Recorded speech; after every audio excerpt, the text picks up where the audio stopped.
بیگا افتخار احمد پېښور زلمي ته میچ وګټلو. د میچ ګټلو نه پس چې د افتخار احمد کومه جذباتي انټرویو راغلی ده په هغې په دې ویډیو کې خبره کوو. تاسو له معلومه دي بیگا د پېښور زلمي او د حیدرآباد میچ یو تھرلینګ پوزیشن ته لاړو چې هغې نه پس افتخار احمد چاچا په لاست اور کې 2 باونډریانې ووهلې او پېښور زلمي ته دغه میچ په اخرني بال باندې وګټلو. جی افتخار احمد د میچ ګټلو نه پس انټرویو ورکړې ده چې زه 15 کالو داسې زما دا جاب دی چې زه میچ فینش کما او ما ته پته ده چې په یو دا فینشر سر رول دی هغې نه زه خوب واقف یم او زما دا عقیده هم ده چې کله لاست اور وي او یو فینشر په کریز باندې وي نو هغه له میکسیمم آف باونډریز پکار دي او میچ فینش کول پکار دي، میچ ګټل پکار دي، یعنی دا نه چې هغه آوټ شي او میچ بایلي ټیم دپاره.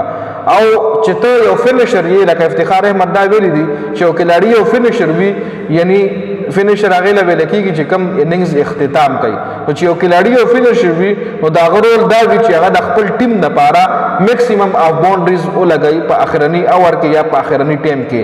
او زما رول هم همدا دی او د 15 کالو داسې دا رول زه ادا کوم چونکې افتخار احمد د پاکستان ټیم کې ډېرې موقع ورکړل شوي دي خو افتخار احمد هغه رنګ نه دی کلیک کړی او افتخار احمد وایي چې په دې PSL کې به زه ښه پرفارمنس کوم او د پاکستان ټیم ته به واپسي کوم. آیا تاسو افتخار احمد د پاکستان ټیم کې واپس لیدل غواړئ که نه؟ کمنټ ضرور وکړئ.